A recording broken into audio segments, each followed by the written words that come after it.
नमस्कार दोस्तों, इसमें हम जो है बात करेंगे सीसेट के कम्युनिकेशन के यानी संचार के कुछ पुराने साल के यूपीपीसीएस के क्वेश्चंस के बारे में। तो पहला क्वेश्चन क्या है जो कि 2017 से रिलेटेड है, वो है कि निम्नलिखित में से कौन सा उस कौशल को स्पष्ट करता है जो अंतःक्रिया और संप्रेषण को सुगम बनाता है।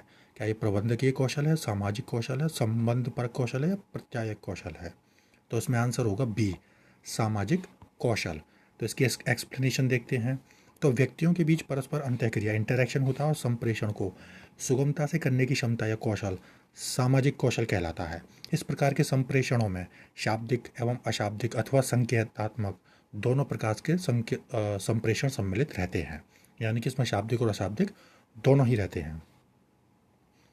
दूसरा क्वेश्चन किससे जुड़ा हुआ है कि समानुभूति के लिए निम्नलिखित में से कौन सा सही है। समानुभूति और सहानुभूति दोनों समान है, या फिर दूसरा व्यक्ति में दूसरों की भावनाओं को समझना समानुभूति है। तो क्या होगा इसका आंसर, केवल एक, केवल दो, दोनों या फिर कोई नहीं। तो इसमें से आंसर होगा बी, केवल दो। समानुभूति और सहानुभूति दोनों समान नहीं है और व्यक्ति में दूसरों की भावनाओं को समझना ही समानुभूति है। इसकी एक्सप्लेनेशन यानी व्याख्या देखते हैं। तो समानुभूति का अर्थ क्या होता है, दूसरे की भावनाओं को या अनुभूतियों को समझना और उन्हें महसूस करने की क्षमता। इसमें व्यक्ति दूसरों के कष्टों या दुखों पर भी अपनी अभिव्यक्ति प्रदर्शित करना या प्रेषित करना आवश्यक नहीं होता है। इसमें भावनाओं का संप्रेषण नहीं होता।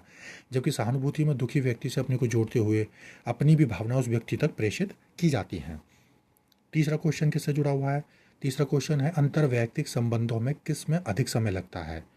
तो आदान प्रदान में, संचार में, समव्यवहार में या विश्वास बनाने में। तो अंतर्वैयक्तिक संबंधों में सबसे अधिक समय लगता है विश्वास बनाने में। इसकी व्याख्या देखते हैं। तो वैयक्तिक जो संबंध होते हैं उनमें विश्वास बनाने में अधिक समय लगता है, क्योंकि इसमें व्यक्ति एक दूसरे के व्यक्तित्व के सभी पहलुओं को जांचते हैं। फिर है निम्नलिखित में से किसका प्रयोग अंतर्वैयक्तिक संबंधन व्यक्त करने में नहीं किया जाता है।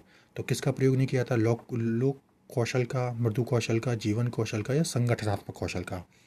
तो इसका आंसर क्या होगा, इसका आंसर होगा डी, संगठनात्मक कौशल का। तो इसकी एक्सप्लेनेशन क्या है कि अंतर्वैयक्तिक संबंध जो होते हैं वो दो या दो से अधिक लोगों के बीच में होते हैं, जो क्षणिक भी हो सकते हैं या स्थायी हो सकते हैं। अंतर्वैयक्तिक संबंध जो होते हैं सामाजिक, सांस्कृतिक और अन्य प्रभावों के निर्मित होते हैं। अंतर्वैयक्तिक संबंधन व्यक्त करने में लोग के व्यवहारिक कौशलों के साथ साथ, यानी कि लोग के कौशल होते हैं, लोग व्यवहारिक कौशल, मृदु कौशल भी आ गए, और भाषा की मृदुता का भी प्रयोग किया जाता है। विभिन्न प्रदेशों में क्या होता है, व्यक्ति अपनी भावनाओं, प्रेरणाओं तथा कार्यकलापों को दूसरे व्यक्तियों के साथ जोड़ने का प्रयास करता है। इस प्रयास में वह जीवन के समस्त व्यवहारिक तकाजों का उपयोग करता है, जबकि अंतर्वैयक्तिक संबंधन को व्यक्त करने में संगठनात्मक कौशल का प्रयोग नहीं किया जाता, क्योंकि संगठनात्मक कौशल का प्रयोग किया जाता है संगठन में, यानी किसी ऑर्गेनाइजेशन में। तो अंतर्वैयक्तिक संबंधों में किन किन का प्रयोग किया जाता है, मृदु कौशल का, लोक कौशल का और जीवन कौशल का। पांचवा और आखिरी क्वेश्चन है कि तथ्य, सामग्री और निष्कर्ष के बीच मानसिक संयोजन क्या कहलाता है। यानी आपके पास तथ्य है और निष्कर्ष भी है, तो उसके बीच क्या है, स्पष्टीकरण होता है क्या, या अनुमान लगाना, समझाना या प्रदीपन या प्रकाश डालना। तो इसका सही आंसर है बी, अनुमान लगाना होता है। यानी तथ्य, सामग्री और निष्कर्ष के बीच मानसिक संयोजन अनुमान लगाना होता है। इसकी व्याख्या क्या है कि तथ्य, सामग्री और निष्कर्ष के बीच मानसिक संयोजन की स्थिति क्या होती है, अनुमान लगाने की, इनफेरिंग की। जैसे मौसम विभाग द्वारा सूचना प्राप्त होती है कि बादल युक्त आंधी आने की 80% संभावना है, तो यह अनुमान लगाया जाता है कि वर्षा भी हो सकती है। तो ये 2017 के कम्युनिकेशन के क्वेश्चन थे।